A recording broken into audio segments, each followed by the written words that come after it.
नमस्कार, आप सभी प्यारे दोस्तों का संडे रिवीजन विद गुरु के एक और नए वीडियो में स्वागत है।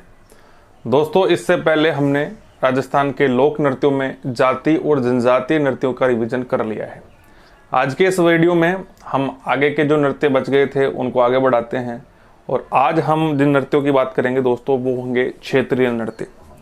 क्षेत्रीय नृत्य वो नृत्य जो किसी क्षेत्र विशेष में प्रसिद्धि पा चुके होते हैं, क्षेत्रीय नृत्य कहलाते हैं। क्षेत्रीय नृत्यों में हम सबसे पहले पढ़ने वाले हैं दोस्तों शेखावाटी प्रदेश के नृत्य। हम सभी जानते हैं कि सीकर, चूरू और झुंझुनू के जो आसपास का क्षेत्र है वो शेखावाटी क्षेत्र कहलाता है। तो शेखावाटी क्षेत्र के कुछ नृत्य हैं। इनमें हम जो सबसे पहले पढ़ेंगे वो है दोस्तों, एक तो कच्ची घोड़ी नृत्य, एक गीदड़ नृत्य, एक जिंदाद नृत्य, एक लहुर लहुर नृत्य और एक चंग नृत्य, और एक पढ़ेंगे हम डप नृत्य। दोस्तों, अगर आपको इसकी कोई ट्रिक बनानी है तो एक साधारण सा मैं एक स्टोरी आपको बता देता हूं। उस स्टोरी के माध्यम से आप चीज़ों को याद रख पाएंगे। दोस्तों, इसके अंदर क्या होता है, ये मान के चलिए आप कि एक घोड़ी और एक गीदड़ में युद्ध हो रहा है। अब जब घोड़ी और गीदड़ में युद्ध हो रहा है तो उनमें से कोई एक ही जिंदा रहेगा। इसमें लहू बहुत बहने वाला है। अब जब युद्ध होगा तो किसी एक की जीत होगी, तो जब किसी एक की जीत होगी तो हम ढपचंग बजाएंगे। क्या बजाएंगे? ढपचंग। तो इस ट्रिक के माध्यम से, इस कहानी के माध्यम से हम शेखावाटी प्रदेश के जो नृत्य हैं उनको याद रख सकते हैं। ठीक है, तो कच्ची घोड़ी, तो घोड़ी और गीदड़ से तो हमें कच्ची घोड़ी और गीदड़ नृत्य याद रखना है। ठीक है, कोई एक ही जिंदा रहेगा तो उससे हम जिंदाद नृत्य को याद रख लेंगे। ठीक है, बहुत सारा लहू बहने वाला है तो लहू से हम लहुर लहुर नृत्य याद रख लेंगे, और किसी एक की जीत पर हम ढपचंग बजाएंगे। तो एक तो ढप नृत्य और एक चंग नृत्य। अब हम इन नृत्यों के बारे में जो विशेष बातें हैं जो अक्सर एग्जाम में पूछी जाती है उनके ऊपर डिस्कस कर लेते हैं। दोस्तों, कच्ची घोड़ी नृत्य केवल पुरुषों द्वारा मांगलिक अवसरों पर होता है। जो कच्ची घोड़ी नृत्य होता है वो पुरुषों द्वारा मांगलिक अवसरों पर होता है। फिर इसका अर्थ अगर मैं आपसे स्पष्ट करूं तो एक काठ की घोड़ी होती है पोशाक के रूप में। इस कच्ची घोड़ी नृत्य में क्या होता है, इसमें पुरुष जो होते हैं एक विशेष प्रकार की पोशाक पहनते हैं जो काठ की घोड़ी की पोशाक होती है, और उस पोशाक को पहनकर ये पुरुष क्या करते हैं, मांगलिक अवसरों पर नृत्य करते हैं। दोस्तों, ये एक पैटर्न पर आधारित नृत्य है, अर्थात इसमें नृत्य संयोजन की कला देखने को मिलती है। इसमें क्या होता है कि चार व्यक्ति इस तरीके से आगे पीछे होते हैं कि मानो जो कमल की पंखुड़ियां हैं वो खुल रही है या बंद हो रही, इस तरीके का आभास होता है। अब इसमें एक तरीके का युद्ध लड़ने का भी आभास होता है, क्योंकि जब दो व्यक्ति या 4-5 व्यक्ति आपस में एक दूसरे की तरफ आते हैं और दूर जाते हैं तो मानो ऐसा लगता है कि युद्ध हो रहा है। तो यह एक ऐसा नृत्य है जिसमें कमल की पंखुड़ियों और युद्ध लड़ने का आभास हमको होता है। दोस्तों, ये एक प्रकार का व्यावसायिक नृत्य भी है, क्योंकि अक्सर मांगलिक कार्यों पर कच्ची घोड़ी नृत्य को प्रेजेंट करने के लिए इनके विशेष कलाकारों को बुलाया जाता है। तो जाहिर सी बात है, एक प्रकार का व्यावसायिक नृत्य भी हो गया। दोस्तों, इस नृत्य को करते समय एक विशेष वाद्य यंत्र बजाया जाता है जिसका नाम है जहाज वाद्य यंत्र। ठीक है, तो एक विशेष प्रकार का वाद्य यंत्र है जहाज वाद्य यंत्र जो इस नृत्य को प्रेजेंट करते समय बजाया जाता है। जब हम वाद्य यंत्रों की बात करेंगे तो इस वाद्य यंत्र को कंप्लीट समझने की कोशिश करेंगे। दोस्तों, कुचामन, डीडवाना और परबतसर में भी कच्ची घोड़ी नृत्य प्रसिद्ध है। वैसे तो कहां का है, शेखावाटी का है, लेकिन यहां पर भी यह नृत्य कई अवसरों पर किया जाता है। अब बात करते हैं दोस्तों गीदड़ नृत्य की। तो गीदड़ नृत्य में तो आपको केवल 2 चीजें याद रखनी है कि एक तो यह होली पर पुरुषों द्वारा किया जाएगा, और इस नृत्य को करते समय ये नगाड़ा बजाते हैं। तो एक वाद्य यंत्र बजाया जाएगा जिसका नाम होगा नगाड़ा। तो नगाड़ा बजाकर जो नृत्य होली के अवसर पर पुरुषों द्वारा किया जाता है वो कौन सा नृत्य है दोस्तों? शेखावाटी प्रदेश का गीदड़ नृत्य है। एक इसमें होता है दोस्तों जिंदाद नृत्य। तो इस जिंदाद नृत्य का तो केवल आपको नाम याद रखना है, इतना इंपॉर्टेंट नहीं है। एक दोस्तों, एक नृत्य को याद रखना, लहुर लहुर नृत्य।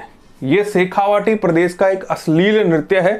तो अगर पूछ ले हमारी एग्जाम में, किसी भी प्रतियोगी परीक्षा में पूछ ले कि शेखावाटी का अश्लील नृत्य कौन सा है, तो वो दोस्तों लहुर लहुर नृत्य है। इसके बाद में दोस्तों चंग नृत्य, और चंग नृत्य से तो हम सभी वाकिफ हैं। ये तो शेखावाटी प्रदेश में ही क्या, आमतौर पर राजस्थान में होली के त्योहार पर हर जगह देखने को मिलता है। इसमें क्या होता है कि होली के गीत गाए जाते हैं। होली के जो गीत होते हैं दोस्तों उनको धमाल कहते हैं। क्या कहते हैं? धमाल। तो चंग बजाकर धमाल मचाया जाता है, ये समझो आप तो। ठीक है, तो होली के जो गीत होते हैं धमाल, उस पर शेखावाटी में चंग बजाकर जो पुरुष होते हैं वो वर्ताकार पथ में क्या करते हैं, नृत्य करते हैं। दोस्तों ऐसा ही एक नृत्य हरियाणा में भी होता है, उसको हम क्या कहते हैं, डफ कहते हैं। तो ये हरियाणा के डफ नृत्य से मिलता जुलता है। दोस्तों अब इस शेखावाटी प्रदेश का एक और नृत्य है जिसका नाम है डप नृत्य। तो ये बसंत पंचमी पर किया जाता है और आप सभी को पता है कि बसंत पंचमी कब मनाई जाती है, तो माघ शुक्ल पंचमी को, जिस दिन हम मां सरस्वती की पूजा करते हैं। पीले पुष्प, जो सरसों के पीले पुष्प है वो हर किसी के खेत में देखने को मिलते हैं, ये वही त्योहार है दोस्तों, बसंत पंचमी। तो ऐसी मान्यता भी है कि अगर आप अपनी शिक्षा की शुरुआत करना चाहते हैं, अपने बच्चों में शिक्षा की शुरुआत करवाना चाहते हैं, तो बसंत पंचमी से बढ़कर कोई दिन नहीं है। तो शेखावाटी प्रदेश में जो बसंत पंचमी का त्योहार होता है उसमें डप नृत्य किया जाता है। दोस्तों शेखावाटी प्रदेश में जो सबसे इंपॉर्टेंट नृत्य है वो ये कच्ची घोड़ी का नृत्य है। और कच्ची घोड़ी नृत्य में आपको ये 2-3 चीजें आपको ध्यान में होनी चाहिए कि एक तो ये पैटर्न पर आधारित है, अर्थात इसमें नृत्य संयोजन की जो कला है वो देखने को मिलती है। साथ ही ये पंखुड़ियों के खुलने बंद होने का आभास इसमें होता है और युद्ध लड़ने का इसमें आभास होता है। और एक विशेष प्रकार का वाद्य यंत्र जिसे हम जहाज वाद्य यंत्र कहते हैं वो इस कच्ची घोड़ी नृत्य में बजाया जाता है। ठीक है, तो ये कुछ विशेष नृत्य है। चलिए आगे बढ़ते हैं और कुछ ऐसे ही विशेष क्षेत्रों के और नृत्यों के बारे में जानने की कोशिश करते हैं। चलिए दोस्तों क्षेत्रीय नृत्यों में आगे बढ़ते हैं और अब हम 2 नृत्यों के बारे में बात करेंगे, एक ढोल नृत्य और एक नाहर नृत्य। सबसे पहले हम ढोल नृत्य को समझने की कोशिश करते हैं। दोस्तों ढोल नृत्य भीनमाल जालोर का प्रसिद्ध है। क्षेत्र विशेष में जो ये ढोल नृत्य है ये भीनमाल जालोर का बहुत प्रसिद्ध है और पुरुष प्रधान नृत्य है दोस्तों। ये विवाह और मांगलिक अवसरों पर किया जाता है। सांचलिया संप्रदाय द्वारा ये नृत्य किया जाता है। सांचलिया संप्रदाय में ढोल जो है ये थांकना शैली में ये बजाते हैं। ठीक है, माली ढोली सरगड़ा जाति द्वारा भी ढोल नृत्य किया जाता है। दोस्तों इस नृत्य को प्रकाश में लाने का जो श्रेय है वो जयनारायण व्यास को जाता है। ये वही जयनारायण व्यास है जिन्हें मारवाड़ का गांधी और शेर ए राजस्थान कहा जाता है। दोस्तों इन्हें क्या कहा जाता है, शेर ए राजस्थान और मारवाड़ का गांधी। देखिए दोस्तों हम ढोल नृत्य की बात कर रहे हैं तो ढोल से जुड़ी हुई कुछ शब्दावली है वो भी आपको पता होनी चाहिए। देखिए दोस्तों ढोल की जो प्रधानता होती है ना वो भीलों में होती है। सर्वाधिक जो ढोल प्रिय होते हैं वो भीलों में होते हैं। ये जो है भील ये खुशी का संदेश जिस ढोल से देते हैं उसको हतमिया ढोल कहते हैं। विपदा का संदेश ये जिस ढोल से देते हैं उसे हाजरी ढोल कहते हैं और मृत्यु का संदेश ये जिस ढोल से देते हैं उसे मर्देनी ढोल कहते हैं। तो अपने आप में एक बहुत इंपॉर्टेंट नृत्य है ये भी। मैं फिर से आपको रिवाइज करवा देता हूं कि जो ढोल नृत्य है वो भीनमाल जालोर का प्रसिद्ध है। ये एक पुरुष प्रधान नृत्य है, विवाह में मांगलिक अवसरों पर किया जाएगा। सांचलिया संप्रदाय का है ये ढोल जो है वो थांकना शैली में बजाते हैं। माली ढोली सरगड़ा जाति इसमें सम्मिलित होती है। प्रकाश में जो लाने का श्रेय है वो जयनारायण व्यास को जाता है। जयनारायण व्यास को ही हम मारवाड़ का गांधी या शेरे राजस्थान भी कहते हैं। अब ढोल से संबंधित कुछ शब्दावलियां हैं कि जो ढोल की प्रधानता है वो ज्यादातर भीलों में देखी जाती है। ये खुशी का संदेश हतमिया ढोल से देते हैं, विपदा का संदेश हाजरी ढोल से देते हैं और मृत्यु का संदेश मर्देनी ढोल से देते हैं। ठीक है दोस्तों, तो ये तो एक ही नृत्य है, इंपॉर्टेंट नृत्य है। ट्रिक तो क्या बनाएंगे, फिर भी आपको ये पता होना चाहिए कि मान लो हमारे घर में कोई ढोली आता है और हमारे कुछ उनको देने की इच्छा नहीं होती तो हम क्या कहते हैं, भाई जा जाओ जा जा। ठीक है, तो ढोली आएगा तो उसको हम भेज देंगे और भेजने के लिए हम बोल रहे हैं जा, तो जा से ये याद रख लेना आप जालोर। ठीक है, तो ये भीनमाल जालोर का विश्व प्रसिद्ध नृत्य है। अब दोस्तों हम बढ़ते हैं आगे और बात करते हैं नाहर नृत्य की। तो नाहर नृत्य मांडलगढ़ भीलवाड़ा में बहुत ज्यादा प्रसिद्ध है। इस नाहर का मतलब होता है दोस्तों शेर। नाहर का क्या मतलब होता है, शेर। इसे एक सींगा शेर वाला नृत्य भी कहते हैं और ये एक पुरुष प्रधान नृत्य है। शेर से हम याद रख सकते हैं दोस्तों कि ये एक पुरुष प्रधान नृत्य है। शरीर पर रुई चिपका कर दोस्तों इस नृत्य में क्या करते हैं, जो इस नृत्य को करने वाले जो नृत्यकार होते हैं वो अपने शरीर पर बहुत सारी रुई चिपका लेते हैं और अपने जो सिर है उस पर एक सींग धारण कर लेते हैं और अपने आप को इस तरीके से प्रेजेंट करते हैं मानो वो एक शेर हो। कहने का मतलब शेर का स्वांग रच लेते हैं और शेर का स्वांग रचकर ये नृत्य किया जाता है। इसीलिए इसको दोस्तों नाहर नृत्य कहते हैं। शाहजहां के काल से ये नृत्य आयोजित होता हुआ आ रहा है। तो अगर कई बार हमारे एग्जाम्स में ऐसा प्रश्न पूछ लिया जाता है कि राजस्थान का ऐसा कौन सा लोक नृत्य है जो शाहजहां के काल से आयोजित होता आ रहा है, तो दोस्तों वो कौन सा नृत्य है? नाहर नृत्य है। इसका मतलब बहुत ही प्राचीन नृत्य है दोस्तों। ये रंगतेरस, और हमें पता है रंगतेरस कब मनाई जाती है, तो रंगतेरस होली के 13 दिन बाद चैत्र कृष्ण तृतीया को हम क्या बनाते हैं? रंगतेरस बनाते हैं। तो रंगतेरस के दिवस पर यह नृत्य किया जाता है। तो बहुत ही आसान दोनों नृत्य है। इसमें ये जो ढोल नृत्य है जो ज्यादा इंपॉर्टेंट है, ये याद रखना है कि ये भीनमाल जालोर का प्रसिद्ध है। दोस्तों आप कुछ और नृत्यों की ओर बढ़ते हैं। चले दोस्तों, आप कुछ विशेष नृत्यों के बारे में और जानते हैं। दोस्तों अब हम फिर से दो नृत्यों के बारे में बात करेंगे, एक है बम रसिया और एक है गुड़ला नृत्य। चलिए इनके बारे में विशेष तौर से जानते हैं। दोस्तों बम रसिया जो नृत्य है वो अलवर भरतपुर में बहुत प्रसिद्ध है, और डीग भरतपुर में तो ये काफी ज्यादा फेमस है। दोस्तों ये पुरुष प्रधान नृत्य है, क्योंकि इसमें पुरुष नाचते हैं और महिलाएं क्या करती है? गीत गाती है, जिन गीतों को रसिया गीत कहते हैं। दोस्तों इसमें क्या होता है कि एक बहुत बड़ा नगाड़ा होता है, उसको बजाते हैं और बम बम की आवाज आती है। और जब बम बम की आवाज आती है तो जो महिलाएं होती है, जो लुगाइयां होती है, वो क्या करती है? रसिया गीत गाती है, और उनके मोटियार क्या करते हैं? नाचते हैं। कहने का मतलब पुरुष नाचते हैं, इसीलिए ये एक पुरुष प्रधान नृत्य है। दोस्तों ये जो नृत्य है, ये भरतपुर और अलवर के अंदर नई फसल के आगमन की जब खुशी होती है उन लोगों को, तब ये बम रसिया नृत्य करते हैं। तो ये इंपॉर्टेंट है। इसमें ये लाइन बहुत ज्यादा इंपॉर्टेंट है कि ऐसा कौन सा नृत्य है कि जो भरतपुर और अलवर में नई फसल के आगमन की खुशी पर किया जाता है, तो वो कौन सा है दोस्तों? बम रसिया नृत्य है। बम रसिया नृत्य इसको क्यों कहा जाता है? तो सीधी सी बात है, इसके अंदर नगाड़ा बजाया जाता है जिसकी बम बम की आवाज आती है। महिलाएं इसमें रसिया गीत गाती है। कौन से गीत गाती है? रसिया गीत गाती है, इसीलिए इसको बम रसिया गीत कहते हैं। दोस्तों अब मैं जिस नृत्य की बात कर रहा हूं वो बहुत ही इंपॉर्टेंट नृत्य है किसी भी प्रतियोगी परीक्षा के लिए। अगर वो राजस्थान से जुड़ी हुई है तो विशेष तौर से ये बहुत ही ज्यादा इंपॉर्टेंट है। दोस्तों हम जिस नृत्य की बात कर रहे हैं वो है गुड़ला नृत्य। तो इस नृत्य को बहुत ही ध्यान से आप समझने की कोशिश करना। दोस्तों गुड़ला नृत्य मारवाड़ जोधपुर का प्रसिद्ध है। मारवाड़ जोधपुर का प्रसिद्ध है।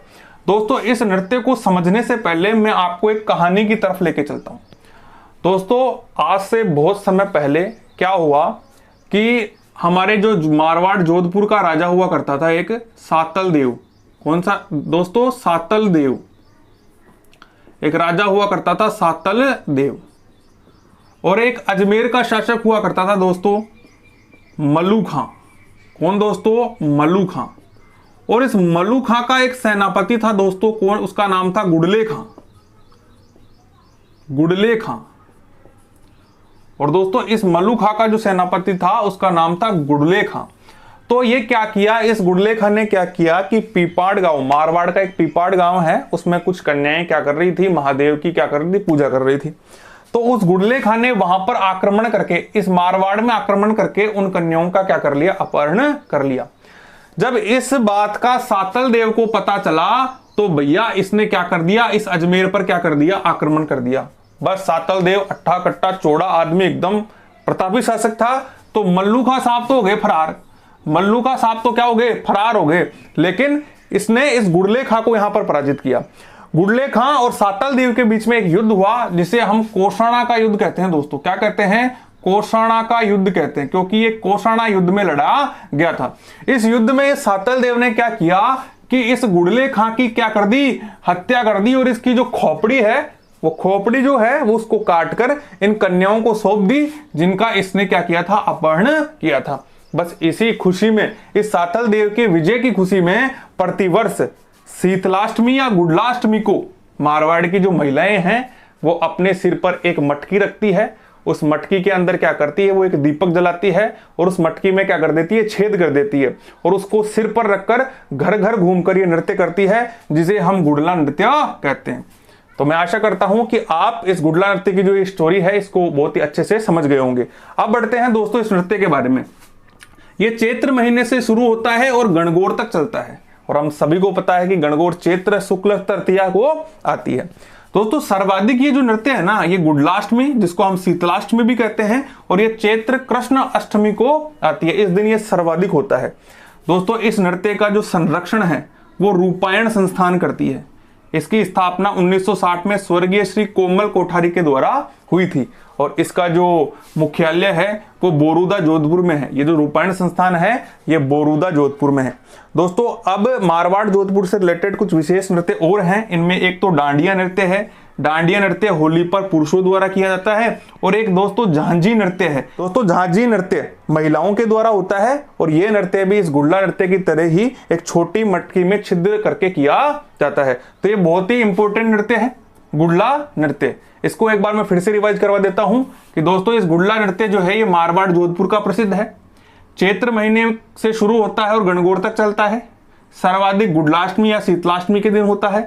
इस नृत्य का जो संरक्षण है वो रूपायण संस्थान करती है, जिसकी स्थापना स्वर्गीय श्री कोमल कोठारी जी ने 1960 में बोरुदा जोधपुर में की थी। इसके अलावा डांडिया नृत्य और एक झांझी नृत्य भी है जो कि मारवाड़ जोधपुर में प्रसिद्ध है।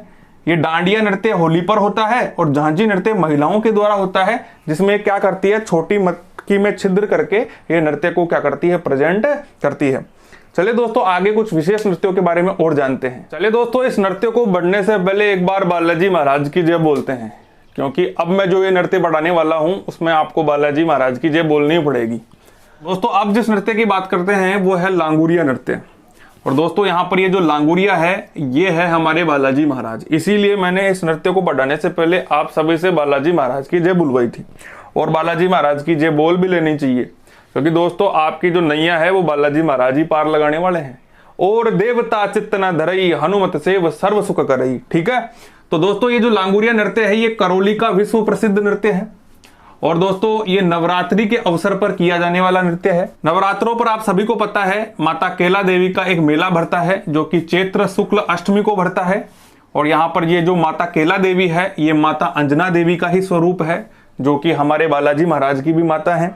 तो जो केला देवी है वो अंजना माता का स्वरूप है और जो यहाँ पर लांगुरिया है वो हमारे बालाजी महाराज हैं। ठीक है, तो गुर्जर और मीणा जाति के लोग इस नृत्य को करते हैं। दोस्तों इस नृत्य को करते समय ये एक वाद्य यंत्र बजाते हैं, वो है नफीरी, नौबत और नगाड़ा। इस नफीरी को हम क्या कहते हैं दोस्तों, शहनाई भी कहते हैं। इस नफीरी को ही हम क्या कहते हैं, शहनाई भी कहते हैं। तो बहुत ही इंपॉर्टेंट नृत्य है दोस्तों ये भी, किसी भी एग्जाम के पॉइंट ऑफ व्यू से। लांगुरिया नृत्य कहाँ होता है दोस्तों, तो ये करौली में होता है। माता केला देवी के मेले पर इसका आयोजन होता है। गुर्जर और मीणा जाति के लोग करते हैं और एक विशेष प्रकार के वाद्य यंत्र बजाते हैं, नफीरी, नौबत और नगाड़ा। दोस्तों अब हम बात करेंगे अग्नि नृत्य की। ये भी अपने आप में बहुत ही इंपॉर्टेंट नृत्य है। दोस्तों आग में मतीरे फोड़ने का जो संबंध है वो इसी नृत्य से है। सबसे इंपॉर्टेंट बात इसकी यही है कि ऐसा कौन सा नृत्य है जिसका संबंध आग में मतीरे फोड़ने से है, तो वो दोस्तों कौन है, अग्नि नृत्य है। दोस्तों ये जो नृत्य है ये कतरियासर बीकानेर का प्रसिद्ध है। तो अगर आपसे पूछे कि कतरियासर बीकानेर का प्रसिद्ध लोक नृत्य कौन सा है, तो वो दोस्तों अग्नि नृत्य है। दोस्तों इस नृत्य की शुरुआत में जो इसके नृत्यकार हैं वो एक शब्द बोलते हैं। वो कौन सा शब्द है, तो वो रुस्तंभन शब्द है। तो इस नृत्य की जो शुरुआत होती है वो इस रुस्तंभन शब्द से होती है। दोस्तों ये जो नृत्य है ये जसनाती संप्रदाय के लोगों द्वारा किया जाता है और ये आग के अंगारों पर नाचते हैं। दोस्तों इस नृत्य के अंदर जो नृत्यकार है वो आग के अंगारों पर नाचते हैं और पुरुष नाचते हैं, इसीलिए ये पुरुष प्रधान नृत्य है। दोस्तों इसके जो नृत्यकार हैं वो सिद्ध कहलाते हैं। क्या कहलाते हैं, सिद्ध। और जब वो नृत्य करते हैं आग के अंगारों पर, जब ये नृत्य करते हैं तो उनके मुंह से एक ध्वनि निकलती है और वो ध्वनि कौन सी है, तो वो ध्वनि है दोस्तों फत्ते फत्ते की ध्वनि।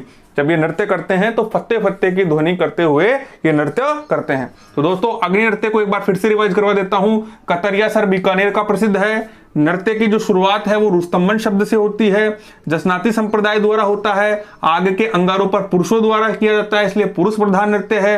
नृत्यकार जो है इसके सिद्ध कहलाते हैं, मुंह से फत्ते फत्ते की ध्वनि आती है और सबसे इंपॉर्टेंट बात कि आग में मतीरे फोड़ने का संबंध भी इसी नृत्य से है। चलिए दोस्तों क्षेत्रीय नृत्यों में कुछ और इंपॉर्टेंट नृत्यों की बात करते हैं, उसके बाद में हम व्यावसायिक नृत्यों की तरफ बढ़ेंगे। तो सबसे पहले इसमें हम डांग नृत्य के बारे में बात करेंगे। दोस्तों डांग नृत्य जो है वो नाथ द्वारा राज संबंध में प्रसिद्ध है। ये वल्लभ संप्रदाय के लोगों द्वारा किया जाता है। ये एक प्रकार का युगल नृत्य है, अर्थात इसमें महिलाएं और पुरुष दोनों ही नृत्य करती है। तो डांग नृत्य कहाँ का प्रसिद्ध है दोस्तों? नाथ द्वारा राजसंबंध का, और ये वल्लभ संप्रदाय के लोगों के द्वारा किया जाता है। ये बातें इसमें इंपॉर्टेंट है। अब हम बढ़ते हैं भैरव नृत्य की तरफ। दोस्तों ये इंपॉर्टेंट नृत्य है, तो थोड़ा सा इसके बारे में विशेष तौर से आप समझने की कोशिश कीजिए। दोस्तों ब्यावर अजमेर के अंदर ये प्रसिद्ध है। बादशाह बाग का जब मेला भरता है ना, और उसके अंदर बीरबल की जब सवारी निकलती है, तब इस नृत्य का आयोजन किया जाता है। दोस्तों यहाँ पर ये जो बादशाह बाग है, जो बादशाह है वो किसका प्रतीक है? तो वो दोस्तों यहाँ पर ये जो बादशाह है वो किसका प्रतीक है? टोडरमल का प्रतीक है। और ये जो बीरबल है ये व्यास परिवार का कोई सदस्य बनता है। तो ब्यावर अजमेर में बादशाह बाग के मेले में जब बीरबल की सवारी निकलती है, तो उस समय एक नृत्य किया जाता है जिसको हम क्या कहते हैं दोस्तों? भैरव नृत्य कहते हैं। यहाँ पर ये जो बादशाह है ये टोडरमल का प्रतीक है, और जो बीरबल है वो व्यास परिवार का कोई सदस्य बनता है। चलिए दोस्तों आगे बढ़ते हैं और हम बात करते हैं खारी नृत्य की। दोस्तों जब मैंने आपको मेव जाति के नृत्य पढ़ाए थे, तो उसमें मैंने एक आपको बात कही थी कि बलबन द्वारा जबरदस्ती मीणाओं को क्या बना दिया गया था? मुसलमान बना दिया गया था। तो उस समय मैंने आपको बताया था कि वहां पर एक खारी नृत्य होता है। ये वही खारी नृत्य है दोस्तों। ये मेवात प्रदेश अलवर में किया जाता है। ये नृत्य कब किया जाता है? जब दुल्हन की विदाई होती है ना, तब उसकी सखियां पीछे से इस नृत्य को करती है। तो दुल्हन की विदाई के समय मेवात प्रदेश में कौन सा नृत्य होता है? तो वो कौन सा नृत्य है दोस्तों? खारी नृत्य है। इसके बाद में दोस्तों एक है पैंजण नृत्य, और ये नृत्य दोस्तों आदिवासी क्षेत्र में दिवाली के अवसर पर किया जाता है। बस इतनी सी ही बात आपको पता होनी चाहिए। दोस्तों यहाँ पर एक आदिवासी शब्द आया है, तो मैं आपको बता दूं कि हाल ही में हमारे भारत की जो नवनिर्वाचित राष्ट्रपति है श्रीमती द्रौपदी मुर्मू, वो भी एक आदिवासी क्षेत्र से आती है। और हमारे भारत की पहली आदिवासी महिला राष्ट्रपति अगर कोई है तो उनका नाम है श्रीमती द्रौपदी मुर्मू। तो ये भी आपको पता होना चाहिए। अब दोस्तों आगे बढ़ते हैं और बात करते हैं चरकुला नृत्य की। दोस्तों यह मूलतः वैसे तो उत्तर प्रदेश का नृत्य है, लेकिन अब क्या है कि जो हमारा भरतपुर जिला है वो उत्तर प्रदेश के टच में है, इसीलिए भरतपुर में भी इस नृत्य का प्रभाव देखा जाता है, इसीलिए भरतपुर का भी लोकप्रिय है। फिर आगे बढ़ते हैं तो बात करते हैं इस नृत्य में करते क्या है। तो इस नृत्य के अंदर सिर पर थाली में कई सारे दीपक रखकर ये नृत्य किया जाता है। तो चरकुला नृत्य है, मूलतः उत्तर प्रदेश का है, भरतपुर में लोकप्रिय है, और सिर पर जो थाली होती है उसमें कई सारे दीपक रख लिए जाते हैं, फिर इस नृत्य को किया जाता है। इसके बारे में दोस्तों है कबूतरी नृत्य, और इसमें इतना सा पता होना चाहिए कि ये है कहाँ का? तो ये चूरू में प्रसिद्ध है। ये ऐसा याद रख लेना कि भाई कबूतर है वो चूरू खाएगा। क्या खाएगा? चूरू खाएगा। तो कबूतरी नृत्य कहाँ का फेमस है दोस्तों? तो ये चूरू जिले का है। तो दोस्तों यहाँ पर हमारे क्षेत्रीय नृत्य भी कंप्लीट होते हैं। तो इससे पहले हमने जाति और जनजाति नृत्यों को भी पूरा कर लिया था। अगर आपने वो वीडियो नहीं देखी है तो उस वीडियो को जरूर से देखिए, क्योंकि वो नृत्य भी परीक्षा की दृष्टि से बहुत ज़्यादा इंपॉर्टेंट है। अगर मैं क्षेत्रीय नृत्यों की बात करूँ तो दोस्तों इसके अंदर एक नाहर नृत्य है, एक कच्ची घोड़ी नृत्य है, एक भैरव नृत्य, ये बहुत ही इंपॉर्टेंट नृत्य है। तो इनके बारे में आपको पता होना चाहिए। दोस्तों अब हम बढ़ते हैं हमारे व्यावसायिक नृत्यों के बारे में, जिनमें हम बहुत ही इंपॉर्टेंट नृत्यों की बात करेंगे, जैसे कि तेहरा ताली नृत्य, भवाई नृत्य। ऐसे बहुत से नृत्य है जो कि व्यावसायिक दृष्टि से भी बहुत ज़्यादा इंपॉर्टेंट है और हमारी परीक्षा की दृष्टि से भी बहुत ज़्यादा इंपॉर्टेंट है। तो चलिए उनकी तरफ बढ़ते हैं। चलिए दोस्तों अब हम बात करते हैं व्यावसायिक नृत्यों के बारे में। जैसा कि हम सभी को पता है कि हम कोई प्रोडक्ट होता है उसकी लेन देन के लिए हम पैसे लेते हैं, वो व्यवसाय होता है। जब हम किसी नृत्य के द्वारा व्यवसाय करते हैं तो वो व्यावसायिक नृत्य कहलाते हैं, ठीक है। और उनमें बहुत से नृत्य होते हैं दोस्तों, जैसे कच्ची घोड़ी नृत्य, चक्री नृत्य, कालबेलिया नृत्य, भवाई नृत्य, तेरह ताली नृत्य। ऐसे बहुत सारे नृत्य हैं जो व्यावसायिक नृत्य कहलाते हैं। इनमें से मैं कच्ची घोड़ी, चक्री, कालबेलिया नृत्य के बारे में तो आप सभी को बता चुका हूँ। अब हम बात करेंगे दोस्तों दो नृत्यों के बारे में, जिसमें एक भवाई नृत्य है और एक तेरह ताली नृत्य है। तो इसमें दोनों ही ये तेरह ताली और भवाई नृत्य जो हैं, ये दोनों ही हमारी एग्जाम के व्यू से, एग्जाम पॉइंट ऑफ व्यू से बहुत ही ज़्यादा इंपॉर्टेंट होते हैं। चलिए हम बात करते हैं तेरह ताली नृत्यों के बारे में। दोस्तों इस नृत्य के बारे में हम थोड़ी बहुत भी जानकारी लें, उससे पहले हमें ये पता होना चाहिए कि इस नृत्य को आखिर तेरह ताली नृत्य क्यों कहते हैं। ऐसा नहीं है कि इस नृत्य को करते समय में 13 बार ताली बजानी है इसलिए इसको 13 ताली नृत्य करते हैं, ऐसा नहीं है दोस्तों। इसे 13 ताली नृत्य क्यों कहते हैं? क्योंकि दोस्तों इसमें 13 मंजीरे होते हैं। 13 क्या होते हैं? मंजीरे। दोस्तों जब इस नृत्य को महिलाएं प्रेजेंट करती है तो वो बैठकर करती है। अब जब वो बैठकर इस नृत्य को करती है तो वो 13 मंजीरों का प्रयोग करती है, ठीक है। अगर प्रश्न ये आ जाए कि तेरे ताली के अंदर कौन से वाद्य यंत्र का प्रयोग किया जाता है, तो वो मंजीरों का किया जाता है। ठीक है, तो 13 मंजीरे होते हैं। ये क्या करती है दोस्तों, जो 9 मंजीरे होते हैं ना, वो तो दाएं पैर पर बांधती है। दाएं पैर पर तो कितने मंजीरे होंगे दोस्तों, 9 मंजीरे होंगे। इसके बाद में 2 मंजीरे जो होंगे कोहनी से ऊपर, कोहनी से ऊपर दोनों हाथों पर। ठीक है, हाथों पर, दोनों हाथों पर होते हैं कोहनी से ऊपर। और 2 जो मंजीरे होते हैं वो कलाई पर होते हैं, कलाई पर। ठीक है, दोनों हाथों पर ही ये होते हैं, हाथों पर। ठीक है, तो दोस्तों इसको 13 ताली नृत्य क्यों कहा जाता है, क्योंकि इसमें 13 मंजीरों का प्रयोग करते हैं।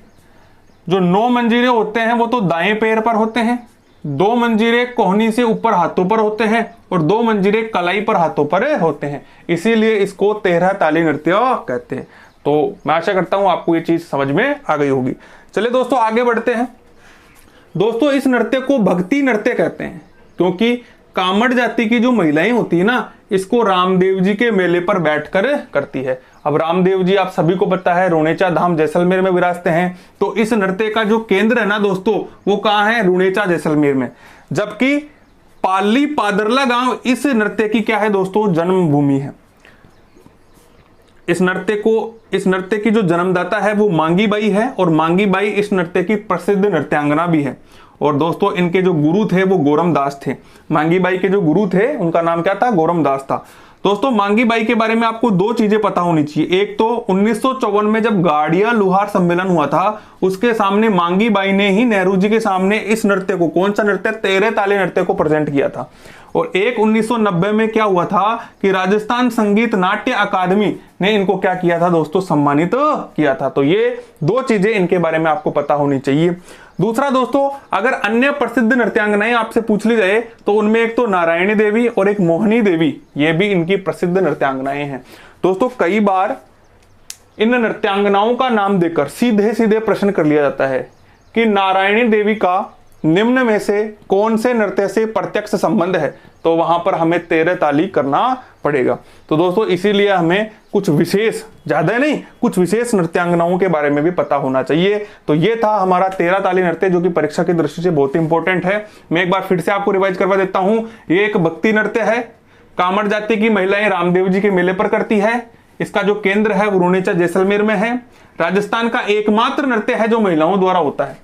दोस्तों ये नृत्य जो है वो राजस्थान का एकमात्र ऐसा नृत्य है जिसमें किसी प्रकार का कोई पुरुष भाग नहीं लेता, किसी भी प्रकार से, केवल महिलाओं के द्वारा यह नृत्य किया जाता है, और वो भी बैठकर किया जाता है।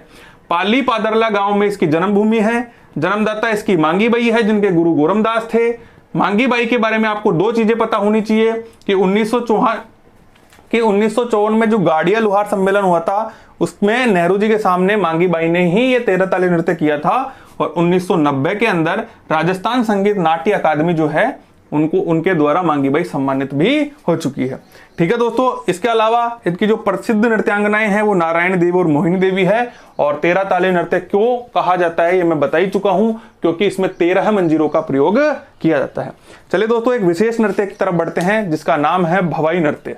दोस्तों व्यावसायिक नृत्यों में भवाई नृत्य अपनी एक अलग पहचान रखता है। चलिए इसके बारे में कुछ विशेष जानकारी लेते हैं। दोस्तों जो भवाई नृत्य है वो एक प्रकार का युगल नृत्य है, अर्थात महिलाएं एवं पुरुषों द्वारा किया जाने वाला नृत्य है। दोस्तों इस नृत्य को जो प्रसिद्ध करने का श्रेय है वो देवीलाल सामर को जाता है, और ये लोक कला मंडल के अध्यक्ष भी रह चुके हैं। ठीक है, तो देवीलाल सामर को भवाई नृत्य को प्रसिद्ध करने का श्रेय जाता है। दोस्तों ये जो नृत्य है वो उदयपुर मेवाड़ संभाग में बहुत ही ज्यादा प्रसिद्ध है। इस नृत्य के जो जन्मदाता है वो है दोस्तों बागोजी जाट, और ये केकड़ी अजमेर से बिलोंग करते हैं। तो बागोजी जाट ने इस भवाई नृत्य को क्या दिया था, जन्म दिया था। दोस्तों महिलाएं, इस नृत्य में दोस्तों होता क्या है कि जो महिलाएं होती है वो सिर पर 7-8 मटकी रखकर अलग अलग तरीके के करतब दिखाकर इस नृत्य को करती है। दोस्तों इस नृत्य में होता क्या है कि जो महिलाएं होती है वो अपने सर पर बहुत सारी मटकियां रख लेती हैं, और उन मटकियों को रखने के बाद में वो अलग अलग तरीके के करतब दिखाती है। कभी तो वो नीचे रखे रुमाल को मुंह से उठाएगी, कभी कांच की बोतलों पर चलेगी, कभी जो थाली होती है उसके किनारों पर चलेगी। तो ये ऐसे अलग अलग अजीबोगरीब करतब दिखाकर ये नृत्य किया जाता है। इस नृत्य के अंदर शास्त्रीय नृत्य की झलक देखने को मिलती है, ऐसा लगता है जैसे कि कोई शास्त्रीय नृत्य चल रहा हो। दोस्तों सर्वप्रथम इस नृत्य को करने का जो श्रेय जाता है वो पुष्पा व्यास को जाता है, जो कि जोधपुर से बिलोंग करती है। दोस्तों इस नृत्य की सबसे इंपॉर्टेंट जो बात है, क्योंकि दोस्तों इसमें एक नृत्यांगना हुई है अस्मिता कला। इस अस्मिता कला ने क्या किया है, अपने सिर पर 111 मटके रखकर इस भवाई नृत्य को किया है, जो कि Limca book of world record में भी क्या है लिखा गया है। इसीलिए ये अपने आप में इंपॉर्टेंट बात हो गई। और दोस्तों ये जो अस्मिता कला है ये अपने जयपुर की ही है। अब जयपुर राजस्थान की राजधानी है, इसलिए ये अपने आप में इंपॉर्टेंट है भी। और वैसे भी दोस्तों अस्मिता कला ने एक वर्ल्ड रिकॉर्ड बनाया है, तो जो चीजें वर्ल्ड रिकॉर्ड में आ गई वो तो अपने आप इंपॉर्टेंट हो गई। और अगर इसमें प्रसिद्ध नृत्यकार के बारे में पूछ लिया जाए तो एक तो पुष्कर प्रदीप है, जो कि बाड़मेर से बिलोंग करते हैं, एक रूप सिंह शेखावत है जो कि अपने जयपुर से बिलोंग करते हैं, और एक दयाराम भील है जो कि उदयपुर से बिलोंग करते हैं। तो अपने आप में बहुत ही इंपॉर्टेंट नृत्य है। दोस्तों एक बार मैं फिर से रिवाइज करवा देता हूं आपको कि जो भवाई नृत्य है वो एक प्रकार का युगल नृत्य है, उदयपुर मेवाड़ संभाग में प्रसिद्ध है। इसके जो जन्मदाता है वो बागोजी जाट हैं, जो कि केकड़ी अजमेर से बिलोंग करते हैं। महिलाएं सिर पर 7 या 8 मटकी रखकर अलग अलग करतब दिखाकर ये नृत्य प्रेजेंट करती है। इसमें आपको शास्त्रीय नृत्य की झलक देखने को मिल जाएगी। सर्वप्रथम इस नृत्य को करने का जो श्रेय है वो पुष्पा व्यास को जाता है, जो कि जोधपुर से बिलोंग करती है। और दोस्तों हमारे जयपुर की एक प्रसिद्ध नृत्यांगना हुई है इस नृत्य की, जिसका नाम है अस्मिता कला, जिसने क्या किया है कि 111 मटके रखकर भवाई नृत्य को प्रेजेंट किया है, जो Limca book of world record में भी नामित है। अगर प्रसिद्ध नृत्यकार के बारे में पूछे तो 3 ही नाम आपको याद रखने हैं, एक पुष्कर प्रदीप जो कि बाड़मेर से हैं, एक रूप सिंह शेखावत जो कि जयपुर से हैं, और एक दयाराम भील जो कि उदयपुर से हैं। अगर प्रसिद्ध करने का श्रेय आपसे पूछ लिया जाए तो वो है देवीलाल सांभर। दोस्तों ये भी अपने आप में इंपॉर्टेंट है, देवीलाल सांभर जो कि लोक कला मंडल के अध्यक्ष रह चुके हैं। तो दोस्तों यहाँ पर हमारे व्यावसायिक नृत्य भी कंप्लीट होते हैं। जो भी इंपॉर्टेंट नृत्य थे, जो भी हमारी परीक्षा की दृष्टि से काम के नृत्य थे, वो सब मैंने यहाँ पर कवर कर लिए हैं। अब दोस्तों हम कुछ धार्मिक नृत्यों की ओर बढ़कर हमारे इस नृत्य के टॉपिक को यहीं एंड करते हैं। चलिए दोस्तों आगे बढ़ते हैं। दोस्तों अब हम जिस नृत्य की बात करेंगे वो नृत्य है सभी नृत्यों की रानी। अब हम जिस नृत्य की बात करेंगे वो है सभी नृत्यों का हृदय। जी हाँ दोस्तों, मैं जिस नृत्य की बात करने वाला हूँ वो है घूमर नृत्य। और घूमर नृत्य से हमारे राजस्थान में हर कोई वाकिफ है, और दोस्तों परीक्षा की दृष्टि से बहुत ही इंपॉर्टेंट है, क्योंकि हमारे राज्य का ये लोक नृत्य भी है और हमारे राजस्थान राज्य का ये राज्य नृत्य भी है। ठीक है, चलिए दोस्तों बढ़ते हैं घूमर नृत्य की कुछ विशेष बातों की तरफ। दोस्तों घूमर नृत्य एक प्रकार का धार्मिक नृत्य है जो मूलतः एशिया का नृत्य है। ठीक है दोस्तों, जो घूमर नृत्य है वो एक प्रकार का धार्मिक नृत्य है और मूलतः यह एशिया का है। अब इसके बारे में कुछ विशेष बातें जानते हैं। दोस्तों राजस्थान का लोक नृत्य है, सभी को पता है, राजस्थान का राज्य नृत्य है, सभी को पता है। लेकिन दोस्तों इसी नृत्य को नृत्यों की आत्मा, नृत्यों की रानी या नृत्यों का हृदय भी कहा जाता है। तो ऐसा कौन सा नृत्य है जिसे नृत्यों की आत्मा, रानी या हृदय कहा जाता है? तो वो दोस्तों कौन सा है? घूमर नृत्य। और अगर किसी भी नृत्य की बहुत ज्यादा तारीफ हो रही है तो ये समझ जाइए कि वो घूमर नृत्य है। ठीक है दोस्तों यह एक प्रकार का रजवाड़ी नृत्य है, सामंती नृत्य है, क्योंकि राजा महाराजाओं के टाइम में जो उनकी रानियां होती थी वो उनके सामने घूमर नृत्य करती थी और राजाओं को बहुत ज्यादा आनंद आता था। अब जब राजाओं को आनंद आ रहा है, मतलब पुरुषों को आनंद आ रहा है, इसीलिए दोस्तों यह पुरुष रस प्रधान नृत्य है। पुरुष प्रधान नृत्य नहीं है, पुरुष रस प्रधान नृत्य है। रस का मतलब होता है दोस्तों आनंद आना। तो जब पुरुषों को आनंद आ रहा है तो ये पुरुष रस प्रधान नृत्य है और ये विशेषतः महिलाओं द्वारा किया जाता है। दोस्तों इसमें जो महिलाएं होती है वो जब नाचती है तो उनके जो घाघरे का एक विशेष प्रकार का ठहराव बनता है, उसको अष्टताल ठहराव कहते हैं। और इस अष्टताल ठहराव को क्या कहते हैं दोस्तों? सवाई कहते हैं। यह परीक्षा की दृष्टि से बहुत ज्यादा इंपॉर्टेंट है। दोस्तों भील जनजाति में ये जो घूमर नृत्य है वो अभिलाक्षणिक नृत्य कहलाता है और राजपूत महिलाओं का दोस्तों ये सामूहिक नृत्य है, मतलब राजपूत महिलाएं समूह में आकर इस नृत्य को करती है। दोस्तों इस नृत्य के 3 रूप हैं, एक तो लूर, एक घूमर और एक झूमरिया।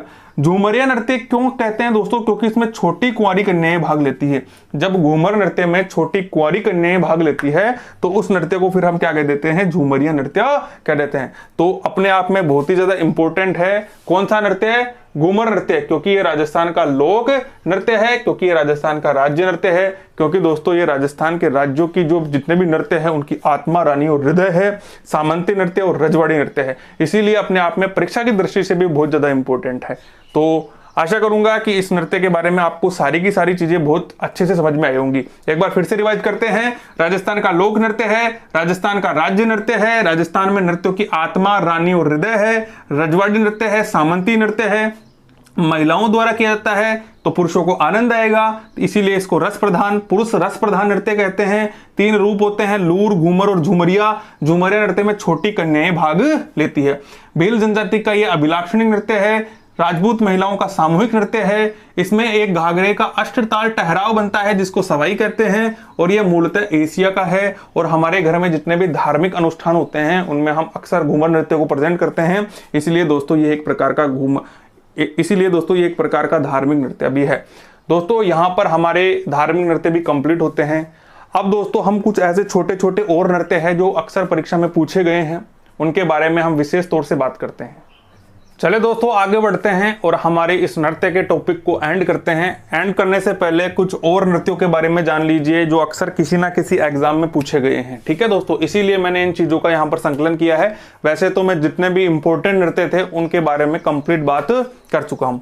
दोस्तों इनमें एक खोजे नृत्य है जो कि किन्नरों द्वारा पुत्र जन्मोत्सव पर किया जाता है। तो अगर आपसे प्रश्न पूछ ले कि किन्नरों द्वारा पुत्र जन्मोत्सव पर कौन सा नृत्य किया जाता है, तो वो कौन सा नृत्य है दोस्तों? खोजे नृत्य। एक दोस्तों धनु नृत्य है जो कि जोगियों द्वारा विवाह के उपलक्ष्य पर किया जाता है। एक तेजा नृत्य है जो कि तेजाजी से संबंधित है, और ये सहरिया जनजाति के आराध्य देव होते हैं। ये हम सभी को पता है, जो तेजाजी महाराज है वो तो सभी के आराध्य हैं, लेकिन जो सहरिया जनजाति के लोग हैं इन्हें विशेष तौर से मानते हैं। दोस्तों अब जाते जाते मैं माली समाज का भी एक नृत्य आपको दे जाता हूं, क्योंकि मैं गुरु प्रसाद सैनी माली समाज से बिलोंग करता हूं, तो मैंने सोचा कि एक माली समाज का भी नृत्य आपको बताया जाए। तो दोस्तों हमारे समाज में एक नृत्य होता है चरवा नृत्य। वैसे मैंने तो अपने परिवार में ऐसा कोई नृत्य देखा नहीं, अगर है तो मैं अपने परिवार वालों से पूछने की कोशिश करूंगा कि भैया चरवा नृत्य भी कोई होता है कि नहीं होता। वैसे मैंने ये जो नृत्य है वो यूट्यूब पर किसी क्लास में देखा था, तो उसी से मैंने यहाँ पर आपको ये चीज बताई है। तो दोस्तों हमने हमारे कंप्लीट नृत्य कर लिए हैं। परीक्षा की दृष्टि से राजस्थान के जितने भी लोक नृत्य थे उन सभी के बारे में मैंने आपको डिटेल में चीजें बताई है, और ये आप यकीन मानिए कि ये पर्याप्त हैं किसी भी राजस्थान की प्रतियोगी परीक्षाओं से जुड़ी हुई किसी भी परीक्षा के लिए। तो दोस्तों कैसा लगा वीडियो अगर पसंद आया है तो अपने दोस्तों, अपने यार भाइयों के साथ भी इसको शेयर कर दीजिए। और ये मेरा पहला प्रयास आपको कैसा लगा दोस्तों? अगर मेरे ये वीडियोस आपको पसंद आ रहे हैं तो प्लीज इसको लाइक करिए और कमेंट में मेरा मनोबल बढ़ाइए, ताकि मैं जब अपना रिविजन करूं तो साथ में ऐसे ही वीडियो बनाकर आपको भी प्रोवाइड करवा दूं, ताकि जब आप किसी टॉपिक को पूर्ण कर चुके हों या आपकी परीक्षाएं पास में हों, इन चीजों को बहुत तेजी से रिवाइज कर सकें। आज के इस वीडियो में इतना ही। मिलेंगे फिर से एक नए रविवार को एक नई टॉपिक के साथ। तब तक के लिए अलविदा। जय हिंद, जय भारत।